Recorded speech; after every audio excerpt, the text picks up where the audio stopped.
I think the biggest question in front of you guys today is what is the right way to help or compensate those businesses that have been the hardest? Right, I apologize. Committee, do you need an overview or a reminder of Senate Bill 286, what bill we're on? Okay, we're good. I apologize. Thank you. What I was saying, I think the work in front of you is trying to figure out how we can help compensate these folks that have been hit the hardest by COVID from a business perspective. The Constitution does provide a clause for takings. If property is taken by the government to benefit us all, we make them whole. And we do this all the time when we acquire easement or when we acquire property to build a new watershed on, to build a highway on. You know, we go through that accommodation process to acquire that property. However, we are concerned that this is not what Senate Bill 286 does. Senate Bill 286 potentially creates a new cause of action that's outside of that venue for just making folks whole. You know, we have concerns. This says if you have simply a face mask ordinance in place that you potentially owe a business compensation. We have a lot of concerns with that because in our opinion, that's just a health and safety thing, much like any other health and safety rule regulation that you put in place. And we're also concerned about I don't know, in my mind, you just pay somebody, if you owe somebody money, you just pay them. You don't not have them pay their taxes over 10 years. We can issue a judgment bond. There's things you can do. It just kind of seems a convoluted method. Instead of, I owe you money, I legally owe you money for taking your property, you pay. And that's how we've done it forever. You know, when you buy somebody's property, you don't say, hey, on your home, we're not gonna let you pay property taxes for the next 10 years when we acquire your property. That's not how you do it. You go in and you figure out what the appraiser says the fair market is, and you acquire their property and you pay for it. And so I think whatever we work towards here, that's kind of how that needs to be. And I left that back there. I do want to draw your attention to my testimony. I'm going to grab it, sorry.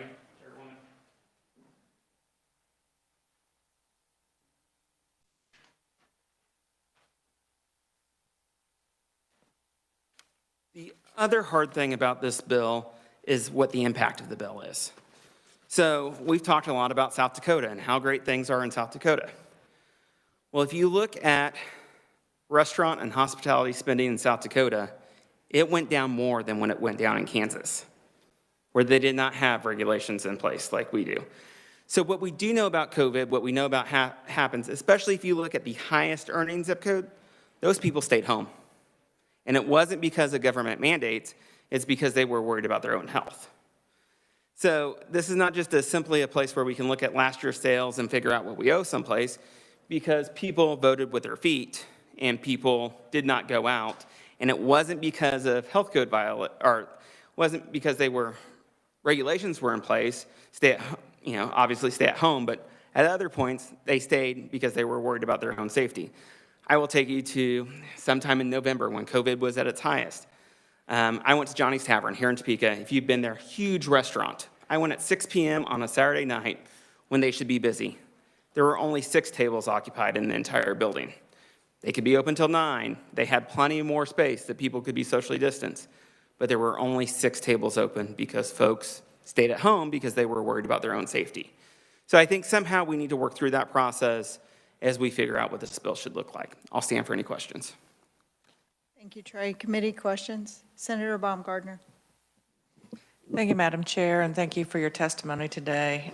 With regard to no regulations in place, have you tracked down at what point the executive branch, including the Secretary of KDHE, stopped saying you should stay at home unless you are an essential worker or you must go out? I don't have that date, Senator. Because I have to say, Madam Chair, and to you as well, that when that's coming from the executive branch, when we have this drumbeat every day, new press conference, and no longer was it just early morning news. It was morning news, it was midday news, it was afternoon, evening, and nighttime news. I mean, the news cycles for pretty much throughout the state are 6 to 7 different separate news broadcasts. And each of those included, this is how many positive COVID, this is the latest that are hospitalized, then we began reporting any clusters, and there was this fear, and I think it was a manufactured fear of, I don't want to be a part of being somewhere where there might be a cluster that is reported. So when we're saying that there's no regulations, I think that we need to be careful, and I think that it is imperative that it is tracked down. When was it that the governor of the state, as well as the secretary of KDHE, stopped saying, do not leave your homes unless you must leave to get food, to get medication, to get to an emergency doctor appointment, and that would probably be the emergency center. And those were pretty much the stipulations unless you were identified as an essential worker, and they came up with that list of essential workers. So I will say, Madam Chair, that what I heard from the businesses in rural Miami County is that they were damaged because people were afraid to come. They were afraid to come even though they followed the mask mandate, even though that they were taking all the steps of precaution. This was true even in my feed and grain stores. People were afraid to come and make purchases simply because of what they felt the governor and the Secretary of Health was telling them they must do. Thank you, Madam Chair. The only thing I would add to that is, I'm going to say, if that is your belief, and if that is potentially why we had people staying at home, then that, that shows culpability by the state of Kansas and not counties and cities. To that point, that's how, I guess that would be my only. Senator Baumgardner. I understand what you're saying there, but when counties and cities remain silent, no action is an action. When you do not stand up in opposition of, then you are saying that is the message that we're following, is also my belief. Thank you, Madam Chair. Thank you. And you could just add to that. There's clearly a trail of money spent on that fear campaign. We heard about it being allocated. We know we can track the spending on it. And then it did go down. And I know in Reno County, the Chamber of Commerce, the county itself participated, contributed to that campaign. So that's another incredibly great point by Senator Baumgardner. That really does have to be taken into account. Any other comments or questions from the committee? No, I would also add to that, South Dakota, a majority of the individuals that use the restaurants are out-of-state individuals. That's how they can enjoy no state income tax, because they put that tax on their fuel and others. So that might explain some of their decline in restaurant use also. But you're right, we need to look at the big picture, all dynamics and all variables. Yeah. So thank you. All right, thank you. Thank you for your testimony. Committee, I would draw your attention to Carrie Rinker. She is also neutral on the bill. Is there anybody else that would like to testify neutral on the bill? Seeing none, I'll go back to the opponents. Jay Hall is online. Yes, thank you, Madam Chair. Welcome. Thank you. This is Jay Hall from the Kansas Association of Counties. I'm going to keep my testimony probably fairly brief. I think we've done a good job of covering some of the issues, but I want to just highlight three main ideas, and I covered these in my testimony. First of all, I think Senate Bill 286 is somewhat duplicative of the laws that we already have in place. As you heard on Friday during the committee hearing, the Kansas Emergency Management Act actually already has KSA 48-933 in it, and so it's somewhat duplicative to add these this body of law to that because individuals can already make a claim under KSA 48-933. Secondly, the second thing I'd like to highlight is just that this also imposes on local control. We talked a lot last summer about the need for local authorities to be able to kind of make decisions that were in the best interest of their community, avoiding a one-size-fits-all type of approach throughout the state. And so I think it's important that we maintain those types of things that allow those local communities to make those types of decisions. And then finally, kind of going with that idea of local control, is just allowing local officials to have the ability to apply the restrictions that they determine are necessary within their communities, based on what they're seeing there on the ground level in their communities. And so for those three reasons, the Association of Counties opposes Senate Bill 286, and I'd be happy to answer any questions that the committee may have. Thank you, Jay. Committee, any questions? Senator Steffen. Thank you. Can you help us flesh out that, what is it, 48933 in the statutes, and, you know, the case history, case law, clarifications, how many times it's been used? How clear is it that that does provide any kind of recourse for a business owner? Thank you. Well, I would say I did a little bit of research on this, and it doesn't look like that has been used a lot here in Kansas as of this point. In most of our disaster situations, as you well know, when we have a tornado, a flood, a fire, those types of things, when businesses are shut down, it's usually because they've been damaged or destroyed as a part of that event. And obviously you can't hold the government responsible. In some cases, the government does have to shut down areas, even if a business itself was not damaged, because let's say, for example, that a bridge gets washed out. And so you have to shut that bridge for a number of days.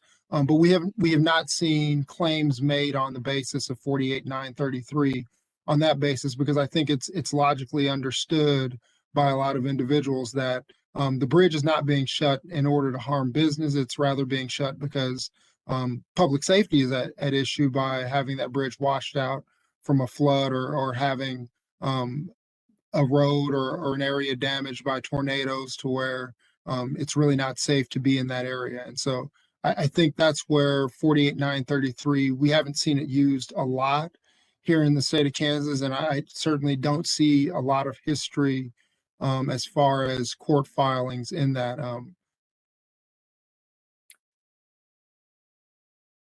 Thank you, Jay. Committee, any other questions?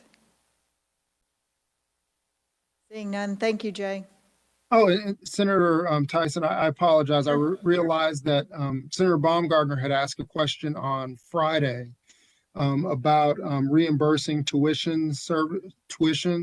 I think that was her question on Friday at the end of the hearing, and I'd intended to answer that at the beginning, but I apologize, I didn't do that. If you would like that answer, I would be happy to provide it here. That would be fine. Thank you, Jay. Okay. While KAC obviously isn't in the business of education, I do think it's important to think about, when we look at tuition being reimbursed, the services that were rendered were obviously the classes and the class credit that was provided. And for a lot of classes, I know I took a couple of classes online when I was in college 20 years ago. And so we have courses that are entirely online as it is now. And so I'm not sure that it would be appropriate to reimburse those full course costs for the credit that was provided. Now, how that applies to this current situation with counties reimbursing, I think it's important to realize that even while some businesses were affected, counties were still providing services that we collect the tax dollars for, such as road maintenance, deed registrations, all of those kinds of things. We were still providing the types of services that are expected to be provided through those things. And so I think there is some comparison to those two things, and I appreciate the question. Thank you, Jay. Committee, any other questions? Seeing none, thank you, Jay. Is Thank there you. anybody else that would like to testify as an opponent to the bill? Committee, I would draw your attention to Tom Bruno. He is written only as an opponent of the bill. And I would also remind you that in your packet, there is a letter from Nathan and Miranda Downey from the boot camp on the filing of the lawsuit that somewhat initiated the bill. Are there, committee, I'm going to close the hearing on Senate Bill 286. We did finish fairly quickly. I didn't anticipate that with the opponents and the neutral. Is anybody of the mindset to work some legislation, or would you like to wait until, all right, I'm getting a yes. I'm going to take advantage of that.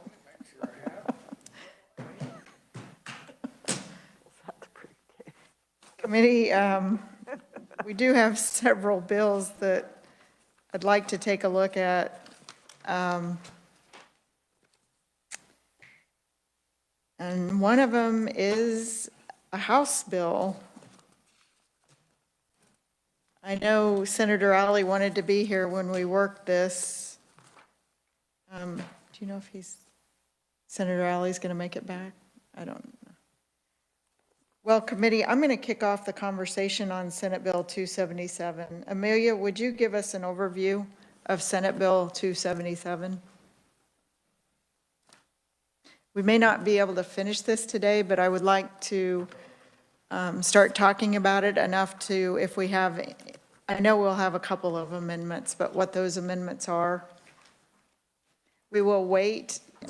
We will begin working the bills. We will not do final action on any of the bills so that Senator Hawley and Senator Alley can participate, but we can get them as close to finished as possible. Amelia, would you mind? Certainly, Madam Chair. Senate Bill number 277 would authorize continuation of the 20 mil statewide property tax levy for schools, and it would extend the exemption for a portion of residential property from such levy. This would extend the 20 mil levy for the next 2 school years, as well as extend the exemption for tax years 2021 and 2022. Committee, any questions for Amelia? I had a representative from the schools in my office this afternoon, and I told them we would not be working this bill. So I am trying to get a hold of them. We will not take action until I speak to that person and let them know. But committee, I was asked by the Senate President's office to work this bill as soon as possible, and I think that's good counsel, so that we know where we're at because of the impact of Senate Bill 213. So what I would ask the committee, I have asked for a timeline of the dates for what schools are required, their budget cycle, in comparison to Senate Bill 213 and how that would impact them. Eddie, would you be able to do that for us, or Amelia, either one? Not today, for tomorrow, so that we would have that information to work the bill. Yes, Madam Chair, we can all touch base with Amelia. One of us will work together with our education staffs and with the with this bill and also reviewing the school law to get that taken care of for tomorrow. That would be wonderful. I think the committee needs that information in a concise manner that's easy to find any conflicts or issues that we could work out on those dates. They did tell me that they do not have concern about K through 12 being in Senate Bill 13, but they would like to look at the dates. So I want to make sure that we take a good look at that, and anything that needs to be pulled out, that we do address that. So committee, have your amendments tomorrow for Senate Bill 277. We will work that bill in the morning. I would like to pick up House Bill 2237. Amelia, could you give us an overview on that, please?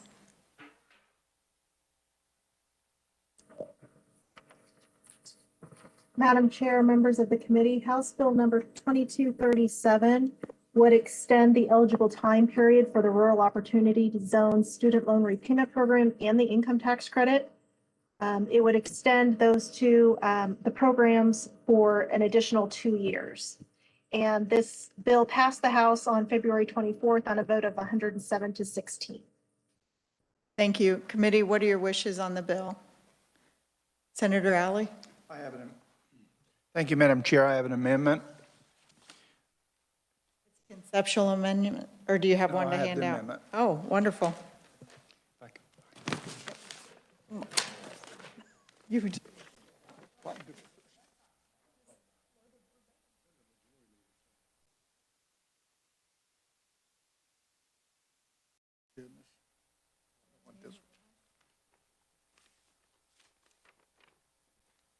Committee, we're going to distribute the amendment.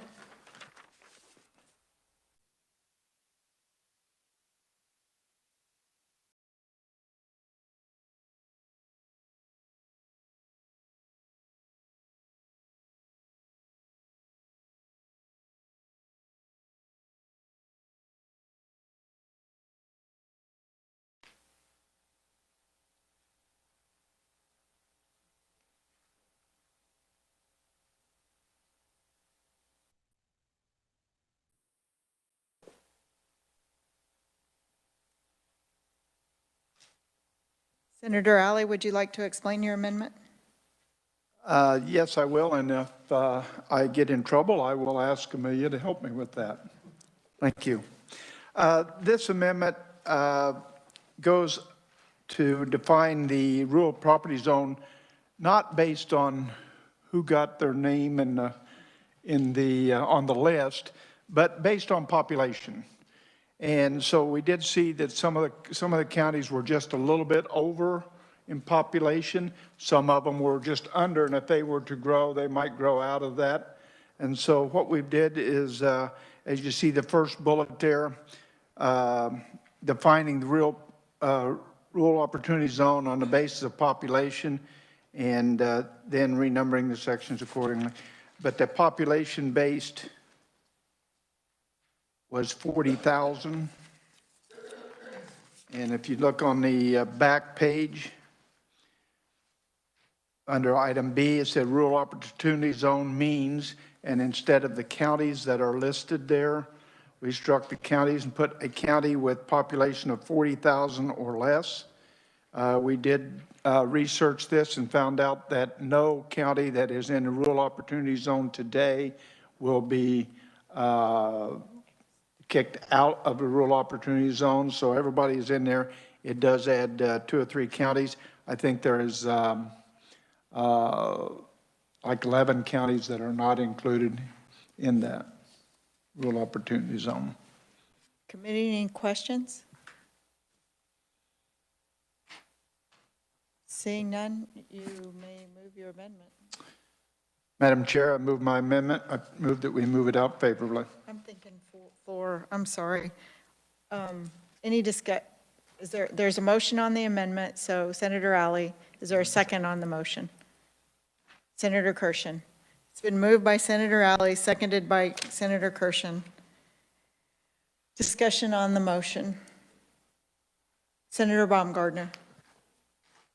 So could someone address that concern that we had 30 counties that weren't very committed to this in the past, and that direction that we're concerned that Commerce shared that the counties need to be more committed to this program, that it was costing money with them not being committed?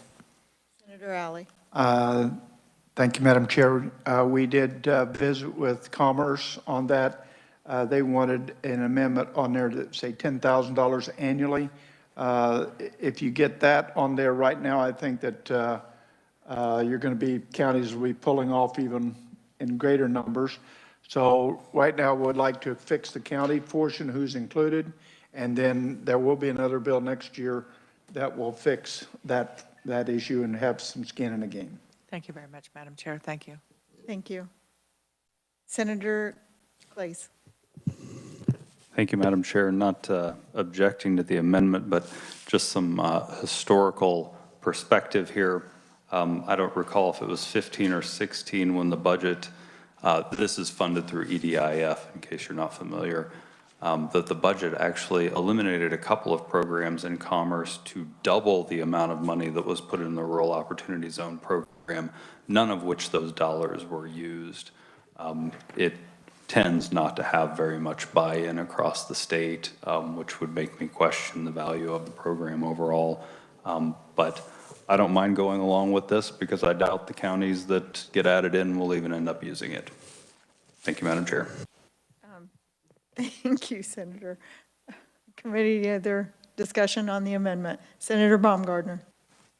Thank you, Madam Chair, and I appreciate that comment from our colleague. I know one county, it's one I represent, that complains every year that they haven't been added. They've been blocked repeatedly from being added. So this is going to be their time to shine. And so that would be true for the other counties as well. I mean, they need to make it, or if it is not going to be utilized, then we need to look at pulling it and find something that would be more appropriate for the state. Thank you, Madam Chair. Thank you. Any other comments or questions? Seeing none, all those in favor of the amendment, say aye. Aye. All those opposed, nay. Motion passes. Senator, did you have another amendment? I do not. Oh, yes, it is. Madam Chair, thank you for reminding me. I do have another amendment, and it's a conceptual amendment. Please continue. Thank you. Thank you. This is set up for 2 years. We'd like to make that 5 years, give the program time to work. Is there a second on the amendment? Oh, okay, thank you. It's been moved by Senator Alley, seconded by Senator Kirshen to extend the program to 5 years for the sunset. Any questions on the amendment? Seeing none, all those in favor, say aye. Aye. All those opposed, nay. Would you like to be recorded? Motion carries. Committee, we're going to wait for final action on the bill until tomorrow. I do know there's another amendment. Senator Steffen. Thank you, Chairman. I do have another amendment that I would like to propose.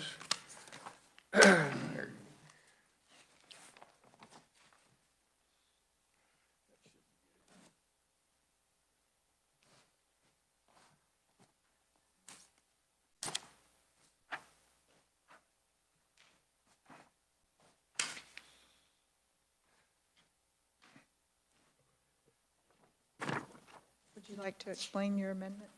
Would love to explain my amendment, and I too would like to rely on Amelia in case I go awry. It's been a few days. As we heard testimony and talked this through, and while I certainly shared the same concerns as Senator Clays as to the functionality, I was somewhat surprised to learn that while this bill and this concept was originally designed for these population declining counties, which I have a particular love for, it turns out that it's kind of become more of a border county program. And I've had lots of conversations with folks through the last couple of years anyways in regards to this, and counties that are not on the borders with other states. And it's very clear to us that trying to pull somebody in from just out of state for these counties is kind of like a needle in a haystack type of deal. And so what this amendment does is it would change the eligibility for who could qualify for these loan repayments and tax credits. And it would open it up to anybody relocating from a Kansas metropolitan area. It's very well known to us that in these declining population counties in the interior of the state that we're losing our kids and our people to the metropolitan areas. And if we could just maybe have the opportunity to incentivize a very few of them back, it would sure be a great opportunity. So this just basically as simply as it opens it up to people who relocate from the metropolitan counties of Kansas. Thank you. So do you want to move your amendment? I would love to move that we pass this amendment. Okay, it's been moved by Senator Steffen, seconded by Senator Alley. Discussion on the amendment. Senator Alley. Thank you, Madam Chair. For clarification, could you give us what the definition of a metropolitan area is? I could. But rather than show off, I'd like Amelia to state those counties.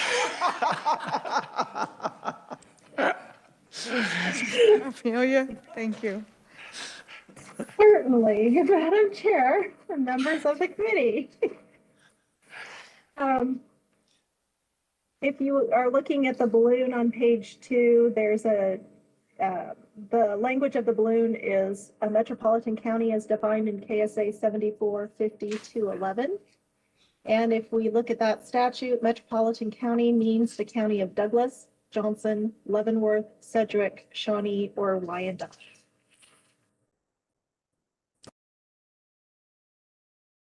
Any other questions, committee? Senator Baumgardner. Thank you, Madam Chair. I'm just curious, is the carrier of this amendment comfortable with the dates since we extended the date prior to 5 years with the objection of the senator on committee? But are you still comfortable with where we are with the dates here? Well, I think so, and that it would let the relocation efforts proceed and carry out a little bit further. So, yeah, I think extending the program would be beneficial to my amendment. Is that what you're asking? What I was thinking, Senator Baumgardner, was that we would dispose of this amendment and then address that in a conceptual amendment, if that is okay with. I'm comfortable with that. I thought that perhaps that would be the desire. Yeah, thank you. So, any other questions or discussion? And I would like clarification, Amelia. So is a metropolitan, the definition is it's a county? Metropolitan counties. Oh. I just wanted to make sure it wasn't just the city or metropolitan area, because we often don't think of a county as metropolitan. The language of this proposal is that the taxpayer was domiciled in a metropolitan county, and then it listed those counties. I just wanted to make sure I was clear on that. Thank you. The rest of the committee was absolutely clear, so caught up now. Committee, any other discussions on the amendment before us? Seeing none, all those in favor say aye. Aye. All those opposed, nay. Motion carries. Now, do you want to address the date?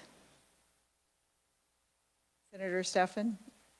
No, that's okay. Would you like, your date on your amendment ends 2023, and we extended the program to last to 2025, and so we're asking if you would like consistency with your amendment. Very much. I apologize for misunderstanding Senator Baumgardner's question from earlier. Yes, I would like to synchronize them. So I'd like to make the amendment that we synchronize the dates, that this would go till January 1st of 2025 as well. Thank you. So we'll make that conceptual amendment. Do we have a second on the amendment? It's been moved by Senator Steffen, seconded by Senator Baumgardner. Any discussion on the amendment? Seeing none, all those in favor say aye. Aye. All those opposed, same sign. Motion carries. Committee, I will wait. I did tell Senator Holland I'd wait. He wasn't feeling well today, so I don't want to pass anything out. We will pick this up tomorrow, first thing, to try to finish this bill. The second bill is, we've already talked about 277. Committee, I want to make sure that you have all the information you need on Senate Bill 87, and that's the sales tax bill. Amelia, would you mind going over that? Madam Chair, may I ask one question for clarification on that last motion? I was looking to check the dates on the 5-year extension Yes. on, um, on House Bill 2237. And actually, in that provision, the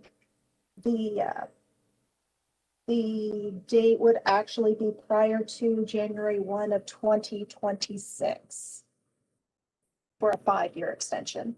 Okay, January 1st of 2026. Yeah, I think the Correct. committee's fine with that on both motion. Yes. Right. Did you need It'll something read else? Slightly, and I know the conceptual, you'll see some, I'm just looking here at an example.